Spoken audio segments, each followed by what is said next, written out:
Amen. God bless you, sister. ஆமென். நாங்கள் அடுத்த வார்த்தையின் வெளிச்சத்தோடு இணைந்திருக்கிறோம். வார்த்தையின் வெளிச்சத்தை அருமையாக எங்களுக்கு ஏசாயா புஸ்தகம் 54ஆம் அதிகாரம் 4ஆம் வசனத்தின் அடிப்படையை வைத்துக்கொண்டு அந்த பெலிஸ்தியரின் ஆவி எப்படியாக பயமுறுத்தும், அதுக்கு எப்படியாக நாங்கள் நிற்க வேண்டும், வார்த்தையை பிடித்தவர்களா, வார்த்தையோடு சார்ந்திருக்கிறவர்களாய் நாங்கள் ஜெயமெடுக்க வேண்டும். அப்படியாக பலவும் அன்பும் தெளிந்த புத்தியும் உள்ள ஆவியை நமக்கு தந்திருக்கிறார். அந்த வல்லமையின் ஆவியோடு நடப்போம். வார்த்தையின் வெளிச்சத்தை கற்றுக்கொள்ளும். ஆமென். கர்த்தர் நாமம் மகிமைப்படுவதாக. எங்களோடு அடுத்ததாக பாஸ்டர் வெங்கட் அவர்கள் அமெரிக்க தேசத்துல இருந்து வார்த்தையின் வெளிச்சத்தோடு இணைந்திருக்கிறார்கள். இணைப்பில் இருக்கும் பாஸ்டர் அழைப்பு கொண்டு வந்து வெளிச்சத்தை காண்போம். Praise the Lord, pastor. பிரைஸ்லாடம்மா, எப்படி இருக்கீங்க? கர்த்தருடைய கிருபையினாலே கர்த்தருக்குள் மகிழ்ச்சியா இருக்கிறேன் பாஸ்டர். கர்த்தராகிய இயேசு கிறிஸ்துவின் நாமத்தினாலும் வார்த்தையின் வெளிச்சத்தின் போது உங்களை வாழ்த்தி வரவேற்கிறேன் பாஸ்டர்.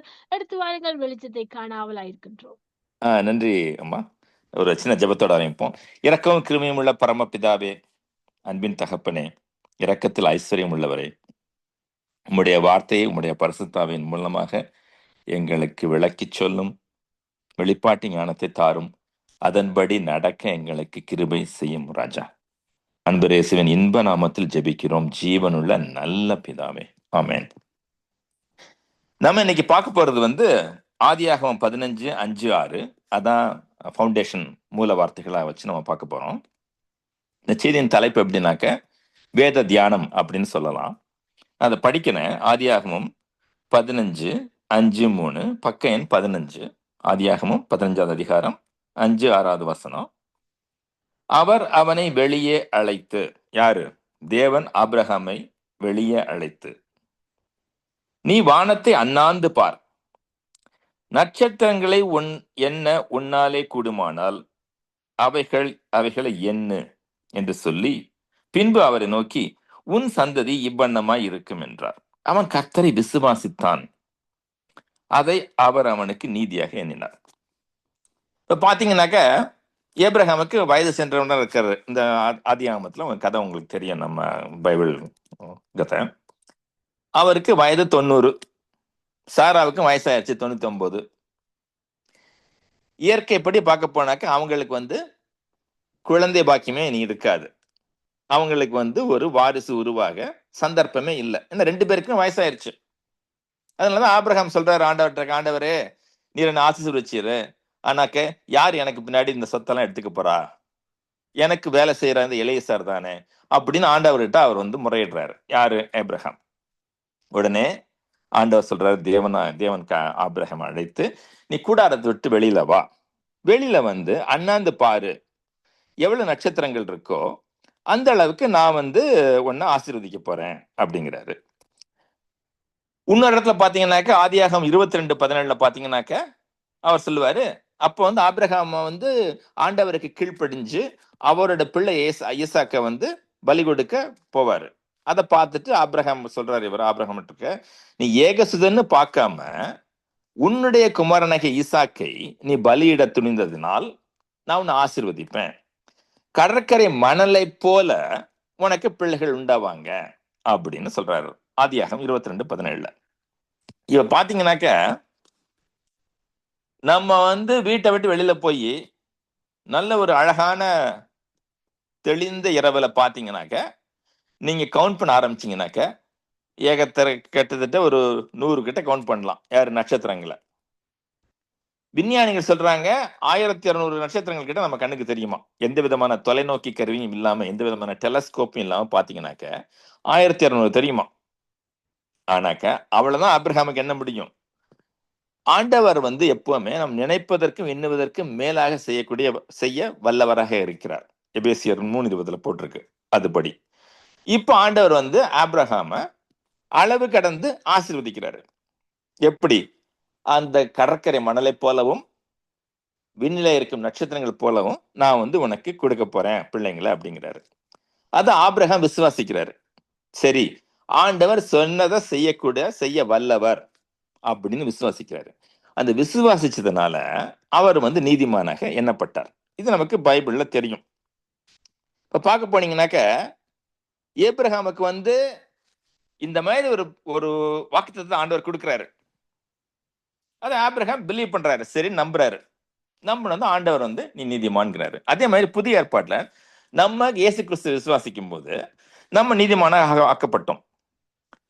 அந்த விசுவாசத்தின் கூட என்னன்னாக்க கிறிஸ்துவுக்குள் நமக்கு எக்கச்சக்கமான ஆசீர்வாதங்களை ஆண்டவர் கொடுக்கிறாரு. You are more then a conqueror. நீங்கள் முற்றிலும் ஜெயம் கொண்டவர்கள் அப்படிங்கிறாரு. என்னுடைய தழும்புகளால் நீர் குணமானீர், by whose stripes you are healed அப்படிங்கிறாரு.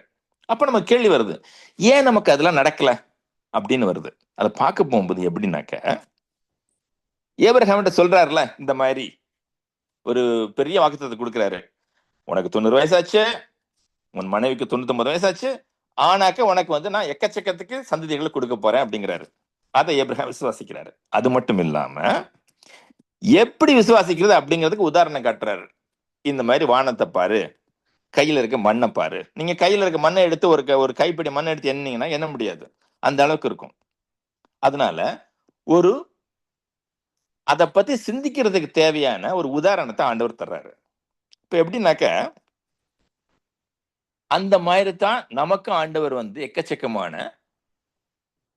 வாக்குத்தத்தங்கள் தந்திருக்காரு.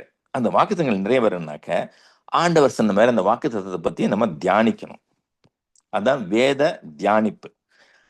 ஆபிரகாம் எப்படி அந்த அண்ணாந்து பார்த்து நட்சத்திரங்களை தியானித்தாரோ, எப்படி மண்ணை பார்த்து தியானித்தாரோ, அப்படின்னா என்ன, அவர் பாலைவனத்துல இருக்காரு.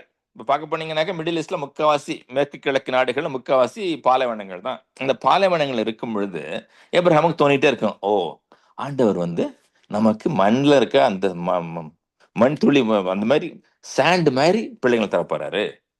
நைட்ல நிமிர்ந்து பாத்தீங்கன்னாக்க வானத்தை பார்த்துட்டு நட்சத்திரங்கள் மாதிரி எனக்கு பிள்ளைகள் தரப்போறாரு அப்படின்னு ஆண்டவரை அவர் விசுவாசிட்டு வந்திருக்காரு. ஏன்னா ஆண்டவர் சொன்னதை செய்ய வல்லவர் அப்படின்ட்டு.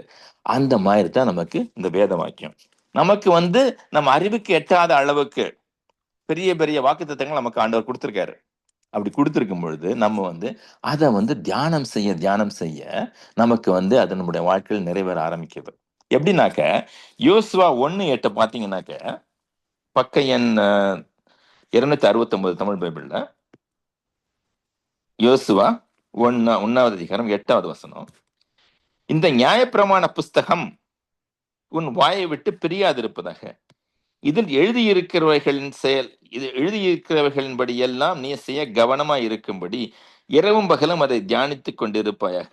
அப்பொழுது உன் வழியை வாய்க்க பண்ணுவாய், அப்பொழுது புத்திமானாயம் நடந்து கொள்வாய். அப்ப கேள்வி வருது, எந்த புஸ்தகம்? நியாயப்பிரமாண புஸ்தகம்னா எது? இதுக்கு முன்னாடி இருக்கு பாத்தீங்களா, உபாகமம். அந்த புஸ்தகம் உன் வாயை விட்டு பிரியாது இருப்பதாக. அப்படின்னா என்ன ஆண்டவர் சொல்றாரு? அந்த உபாகம புஸ்தகத்துல இருக்க அந்த வாக்குத்தத்தங்கள், இருக்க கட்டளைகள் எல்லாத்தையும் நீ வாயை வச்சு முணுமுணுத்துட்டே இரு, சொல்லிக்கிட்டே இரு, அதை பத்தி தியானிச்சுக்கிட்டே இரு அப்படிங்கிறாங்க. எபிரேய மக்கள் தியானிக்கிறது எப்படி தியானிப்பாங்கன்னாக்க, அந்த வசனங்கள் திருப்பி திருப்பி சொல்லி தியானிப்பாங்க. நான் கொஞ்ச நாளைக்கு முன்னாடி இஸ்ரேல் போயிருக்கும் போது பார்த்துருக்கேன். நான் அங்க ஒரு 5 அல்லது 10 பேர் உட்கார்ந்துருப்பாங்க. அவங்க கையில ஒரு புஸ்தகம் இருக்கும். இந்த தோராங்கிற 5 புக்கு இருக்கும். அந்த புக்ல இருக்க வசனங்களை பார்த்து அவங்க முதுகு ஆட்டிக்கிட்டே அவங்க படிச்சுக்கிட்டே இருப்பாங்க. திருப்பி திருப்பி திருப்பி திருப்பி திருப்பி. ஆனா அவங்களுக்கு வேலை 8 மணி நேரத்துக்கு பண்ணுவாங்க அவங்க. அந்த மாதிரி யோசுவாட சொல்றாரு, என்னுடைய வாக்கு தத்தங்களை உபாகமத்துல என்னென்ன சொல்லியிருக்கணும் அதையெல்லாம் திருப்பி திருப்பி திருப்பி திருப்பி தியானிச்சுட்டே இரு. அப்படி தியானிச்சுட்டு இருக்கும் பொழுது நீ அதன்படி நடப்ப. அப்படி நடக்கும் பொழுது உன் வழிகளை நான் வாய்க்க பண்ணுவேன், நீ ஆசீர்வாதமாக இருப்பாய் அப்படின்னு யோசுவாக்கு சொல்றாரு. அந்த மாதிரி நம்ம ஆண்டவர் கொடுத்த வாக்கு தத்தங்களை திருப்பி திருப்பி திருப்பி திருப்பி நம்ம அசை போட்டுக்கிட்டே இருக்கணும். அப்படி அசை போடும்போது என்ன ஆகுதுன்னாக்க, நமக்கு ஒரு வெளிப்பாட்டு ஞானம் உண்டாகும். நம்ம வாயில சொல்ல அது காது வழியா நம்முடைய ஆவிக்குள்ள போய், ஸ்பிரிட்டுக்குள்ள போய் நமக்கு ஒரு வெளிப்பாட்டு ஞானம் உண்டாகும். அப்படி உண்டாகும் பொழுது அதன்படி, அந்த வசனத்தின்படி நம்ம நடக்க ஆரம்பிப்போம், கிறிஸ்துவை போல. அப்படி நடக்க ஆரம்பிக்கும் பொழுது நமக்கு அதிசயங்கள் நடக்க ஆரம்பிக்கும், நம்ம எதிர்பார்க்கறதும் நடக்க ஆரம்பிக்கும். பாருங்களேன், கிறிஸ்துவுக்குள் நீங்கள் முற்றிலும் ஜெயம் கொண்டவர்கள் போட்டிருக்கோம். அப்புறம் யோவான் 5:4 நினைக்கிறேன், 1 John 5:4, who is he that overcomes the world? He who believes that Jesus Christ is the Son of the living God. இந்த உலகத்தை ஜெயம் கொள்ளுகிறவன் யார்? இயேசுவே கிறிஸ்து என்னும் விசுவாசிப்பவனே. I can do all things through Christ. என்னை பலப்படுத்த கிறிஸ்துவால் எல்லாவற்றையும் செய்ய எனக்கு பலன் உண்டு. உங்களில் இருப்பவன் உலகத்தில் இருப்பவனை காட்டிலும் பலவான். அந்த மாதிரி வசனங்கள் நம்ம தியானம் பண்ண பண்ண பண்ண நம்ம சூழ்நிலைகளை மேற்கொள்வோம், எதிர்ப்புகளை மேற்கொள்வோம். மேற்கொண்டு வெற்றியாக நம்மால் வாழ முடியும். எப்ப அந்த வசனங்களை தியானம் செய்து கொண்டே இருக்கும்போது. ஏன்னா கிறிஸ்துக்கள் உங்களுக்கு எல்லாம் கொடுத்துட்டாங்க. எந்த இதுவும் உங்களுக்கு தாக்க முடியாது, எந்த ஆவியும் தாக்க முடியாது, எந்த கஷ்டம் உங்களுக்கு தாக்க முடியாது, எந்த சமம் உங்களுக்கு தாக்க முடியாது. ஏன்னாக்க கலாத்தியர் 3:13 படி எல்லாமே அடிச்சு நொறுக்கிட்டாரு ஆண்டவர். எங்க சிலுவையில ரத்தம் செஞ்சு அடிச்சு நொறுக்கிட்டாரு. அதெல்லாம் போயிடுச்சு. நீங்க யூ ஆர் டோட்டலி ஃப்ரீ. ஆனா போட்டிருக்கு யோவான் 8:32 you shall know the truth and the truth shall set you free. நீங்கள் சத்தியத்தை அறிந்து கொள்ளுங்கள், சத்தியம் உங்களை விடுதலையாக்கும். எந்த சத்தியம்? நீங்கள் அறிந்து கொண்ட சத்தியம். எப்படி இந்த சத்தியத்தை அறிந்து கொள்றது? தியானம் பண்ணும் பொழுது. தியானம் பண்ணி பண்ணி பண்ணி பண்ணி பண்ணி நம்முடைய அந்த வார்த்தையை தியானிக்கும் பொழுது அந்த வார்த்தையின் வல்லமை வேலை செய்ய ஆரம்பிக்குது. அப்படி வேலை செய்யும் பொழுது அதிசயங்கள் நடக்க ஆரம்பிக்கிறது. அந்த மாதிரி ஆபிரகாம் பாக்குறாரு, டெய்லி மிடில் ஈஸ்ட்ல பார்த்தாக்க கிளியர் ஸ்கை, வானத்தை பாக்குறாரு. சரி, ஆண்டவர் சொல்லிட்டாரு நமக்கு இந்த மாதிரி பிள்ளைங்களை தரப்போறாரு அப்படின்ட்டு வானத்தை பாக்குறாரு. சரி, இது நடக்க போகுது. பூமியை பாக்குறாரு. சரி, இது நடக்க போகுது. கடற்கரை மணலை பாக்குறாரு. சரி, இது நடக்க போகுது. எப்படி? இதுல போட்டிருக்கபடி இந்த கடற்கரை மணலை போலவும் வானத்து நட்சத்திரங்களை போலவும் எனக்கு சந்ததிகள் உண்டாவார்கள் அப்படின்னு ஆண்டவர் ஆபிரகாம் சிந்தனை பண்ணிக்கிட்டே இருக்காரு. அப்படி சிந்தனை பண்ண பண்ண பண்ண அவருக்கு ஒரு விடுதலை உண்டாகுது, அவருக்கு ஒரு நம்பிக்கை உண்டாகுது. அதனால அவருக்கு ஆண்டவர் சொன்னது நடக்குது. அந்த மாதிரி தான் யோசுவாக்கு சொல்றாரு 1:8 நீ தியானம் பண்ணுங்கிறாரு. தியானம் பண்ண பண்ண நமக்கு நம்ம கேட்டுக்கொண்டு நடக்க ஆரம்பிக்கிறது. அதனால முக்கியமான விஷயம் நம்ம பைபிளை படிக்கிறது நிச்சயம் தேவை. அது போக நீங்க வேதத்தை தியானிக்கும் பொழுது ஆண்டவர் சில வார்த்தைகளை பேசுவாரு. அந்த வார்த்தைகள் நமக்கு ரேம வார்த்தைகள் மாதிரி நிறைய வார்த்தைகள் எனக்கு வந்திருக்கு. நிறைய அங்கிங்க அடிக்கடி பேசுவாரு. அந்த வார்த்தைகளை நாம் தியானம் செய்யும் பொழுது நமக்கு பலன் உண்டாகுது. அந்த வார்த்தைகளை தியானம் செய்யும் பொழுது நம்முடைய விஷயங்கள் நடக்க ஆரம்பிக்கிறது நமக்கு. ஏன்னா அந்த வாக்குத்தத்தங்கள் நாம் சுதந்திரத்தை கொள்கிறோம். எப்படி வாக்குத்தத்தங்களை சுதந்திரத்தை கொள்வது? ஆண்டவர் சொன்னதை நம்பி இதை செய்ய வல்லவர், எனக்கு அவர் பேசிட்டாரு அப்படின்னு அறிந்து கொண்டு அந்த வசனத்தை தியானிக்க தியானிக்க தியானிக்க நமக்கு அந்த வசனங்கள் நடக்க ஆரம்பிக்கும். அதனால வார்த்தைகளை படிப்பதோடு மட்டுமல்லாமல் நம்ம தியானிக்கணும். அப்படி தியானிக்கும் பொழுது நம்ம வார்த்தையின்படி நடக்க ஆரம்பிக்கும். யாக்கோபுல போட்டிருக்கலாம், be not just hearers of the word, be doers also. நீங்கள் வார்த்தைகளை கேட்பவர்களாக மட்டும் இல்லாமல் வார்த்தையின்படி நடப்பவர்களாக இருங்கள் அப்படின்னு யாக்கோபு சொல்றாரு. அந்த மாதிரி வார்த்தையின் போது நடக்க ஆரம்பிக்கும் பொழுது அந்த வார்த்தையை நமக்கு பலன் கொடுக்க ஆரம்பிக்கும். நான் பார்த்திருக்கேன், எந்த வசனத்துல நான் நின்று அந்த வசனத்தின்படி நடக்கிறனோ எனக்கு ஆசீர்வாதங்கள் கண்டிப்பா உண்டாயிருக்கு. அதனால நம்ம வார்த்தைகளை தியானிக்கணும். யோசுவா தியானித்த மாதிரி நம்ம தியானிக்கணும். எப்படி? நம்ம பாருங்களேன், இப்ப ஒரு வியாதி இருக்குன்னு வச்சுக்கோங்க. நம்ம இயேசுவின் தழும்புகளால் சுகமானேன் அப்படின்னு சொல்லிட்டு நம்ம தியானிக்கணும், அந்த விவரிக்கணும். சரி, இந்த வியாதி எனக்கு போயிடுச்சு, நான் பலமா இருக்கிறேன், இந்த கண்டிஷன் எனக்கு இல்லை, எனக்கு சரியாயிடுச்சு, I am doing well, I am healed. Bible chase, by whose stripes you were healed. Therefore, I am healed. You shall know the truth, and the truth shall set me free. Therefore, I am free. I am free. I am delivered. I am healed. I am healed. I see myself healed. அப்படின்னு சொல்லிட்டு நீங்க சொல்லும் பொழுது ஆண்டவர் அவங்க சிந்தனைகளை மாற்ற ஆரம்பிப்பார்.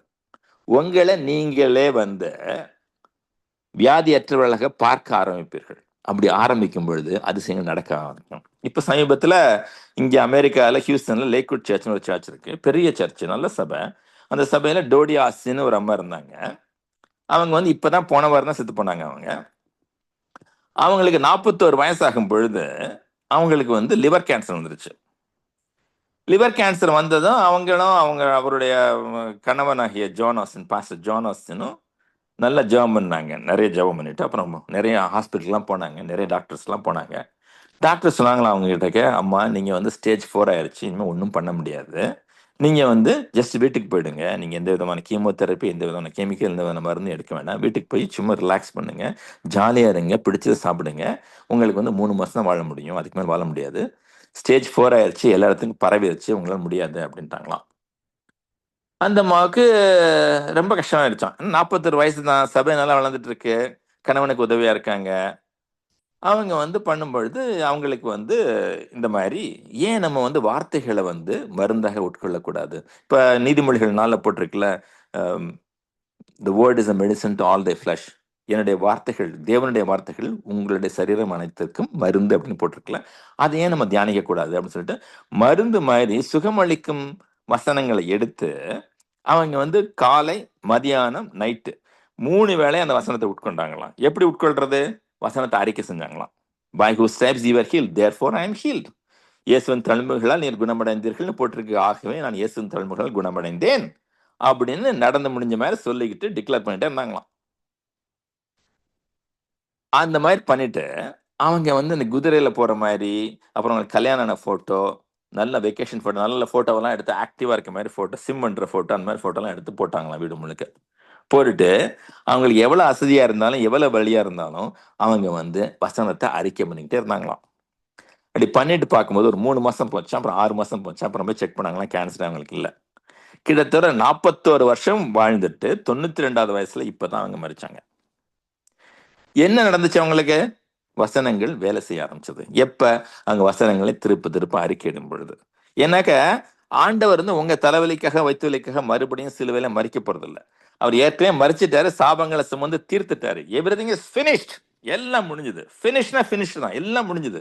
ஆனாக்க நீங்க தான் போய் ஹீலிங் எடுத்துக்கணும். வயலண்ட் டேக் இட் பை ஃபோர்ஸ்னு மத்தேயுல போட்டிருக்க மாதிரி, நீங்க வந்து அந்த அந்த நடந்து முடிஞ்ச காரியத்தை நீங்க வந்து அதை வல்லமையா நீங்க எடுக்கணும். எப்படி எடுக்கணும்? வசனத்தின் மூலமாக, வசனத்தை அறிக்கையிடுவதன் மூலமாக, வசனத்தை தியானம் செய்வதன் மூலமாக ஏற்கனவே நடந்து முடிஞ்சதை நீங்க வந்து எடுத்துக்கிறீங்க. இங்க ஹீலிங் கிராஸை கொடுத்துட்டாரு 2000 வருஷத்துக்கு முன்னாடி. அந்த ஹீலிங்கை நீங்க எப்படி சுதந்திரத்துக் கொள்வது? வசனத்தின் மூலமாக சுதந்திரத்துக் கொள்வது. அதனாலதான் ஆண்டவர் நமக்கு வசனத்தை கொடுத்திருக்காரு. இதை வலியுறுத்துற மாதிரி இன்னொரு கதை ஒன்று சொல்றேன் நான் உங்களுக்கு. இந்த மாதிரி வேத தியானம் எவ்வளவு முக்கியமானது அப்படிங்கிறது யோசுவா 1:8 போட்டிருக்க மாதிரி எவ்வளவு முக்கியமானது வேத தியானம் அப்படிங்கிறதுக்கு, இங்க ஓக்லஹாமால ஒரு பாஸ்டர் இருக்கிறாரு. அவர் சமீபத்தில் மறிச்சு போனார். அவரும் ரொம்ப வல்லமையான ஊழியக்காரர். அவர் வந்து ஆண்டவர் வந்து அழைச்சார் ஊழியத்துக்கு. இந்த மாதிரி என்னோட வார்த்தைகளை நீ வந்து பிரசங்கி, இந்த மாதிரி சுகமளிக்கும் இதுக்குள்ள போ அப்படின்னு சொல்லியிருக்காரு அவரு. உடனே அவர் வந்து நல்ல வேதத்தை படிச்சு தியானம் பண்ணி அவரு பிரசங்கத்தை ஆரம்பிக்கணும், பிரசங்கிக்கணும், வசனத்தை போதிக்கணும் அப்படின்னு சொல்லிட்டு ரொம்ப ஆசையா இருந்தாராம்.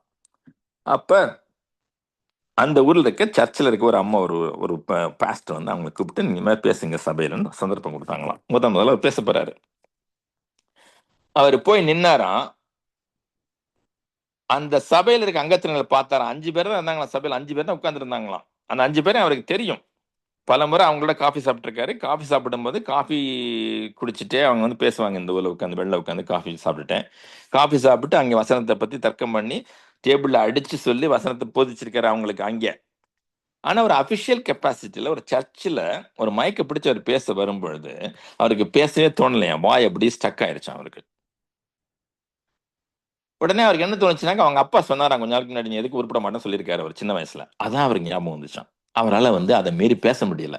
வாயை திறந்தா வாயை திறக்க முடியல.